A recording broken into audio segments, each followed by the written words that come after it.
Hello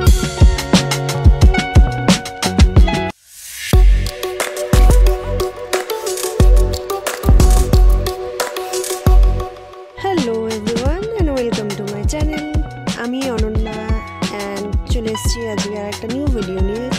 অনেক দিন পর আবার অ্যাক্রিলিকে একটা পোর্ট্রেট ট্রাই করব, একটা সেলিব্রিটি পোর্ট্রেট।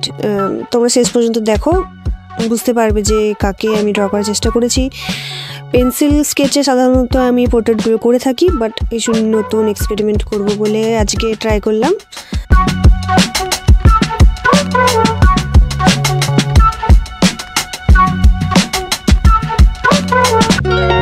কাজটা করতে গিয়ে বেশ কিছুটা চ্যালেঞ্জ ফেস করতে হয়েছে। যেমন পেন্সিল স্কেচে করার সময় আমি এক একটা স্টেপ ওয়াইজ করি। যেমন প্রথমে যদি আমি চোখটা করে নিই, দেন ফোরহেড, দেন লিপস, দেন গাল, এরকম করে এগোতে থাকি। কিন্তু অ্যাক্রিলিকের সময় এই ব্যাপারটা করলে চলবে না, কারণ যেহেতু অ্যাক্রিলিক খুব তাড়াতাড়ি শুকিয়ে যায়, তো আমাকে তাড়াতাড়ি কাজ করতে হবে এবং শুরুতেই সবটাকে কভার করার চেষ্টা করতে হবে। মানে আমি প্রথমে চোখ, তারপর নাক, ওরকম করে করব, তা করলে হবে না। সবটাকে আমাকে কভার করে চলতে হবে। যেমন যদি স্কিনের আমি বেস টোনটা বসানোর চেষ্টা করি, তাহলে গোটা মুখ এবং গলা দু জায়গাতেই আমাকে স্কিনের সব টোনটা অ্যাপ্লাই করতে হবে। তারপর মিড টোন, ডার্কার টোন, এরকম করে এগোতে থাকতে হবে। এবং একটু সময় অন্তরই প্যালেটে স্প্রে বোতল দিয়ে জল স্প্রে করতে থাকতে হবে, কারণ আগেই বললাম যে অ্যাক্রিলিক খুব তাড়াতাড়ি শুকিয়ে যায়।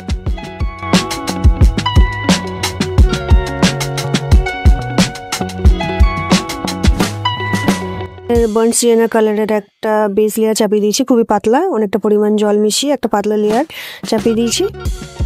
তারপর আমি ফোরহেড, স্কিন, গাল, গলা এইভাবে একের পর এক করে গেছি।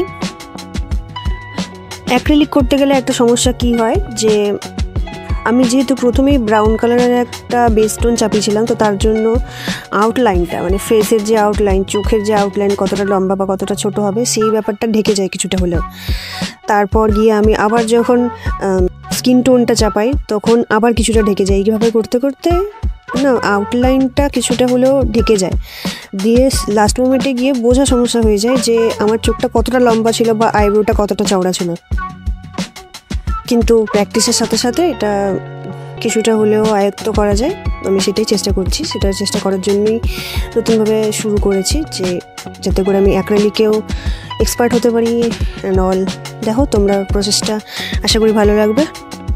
ভালো লাগলে জানিও, ভিডিওটা লাইক করো, শেষ পর্যন্ত দেখো। যদি ভালো লাগে তো ভিডিওটা লাইক করো, কমেন্ট করো একটা, আর সবার সাথে শেয়ার করো। আমি নেক্সট ভিডিও আনবো খুব শীঘ্রই। ততক্ষণ বাই।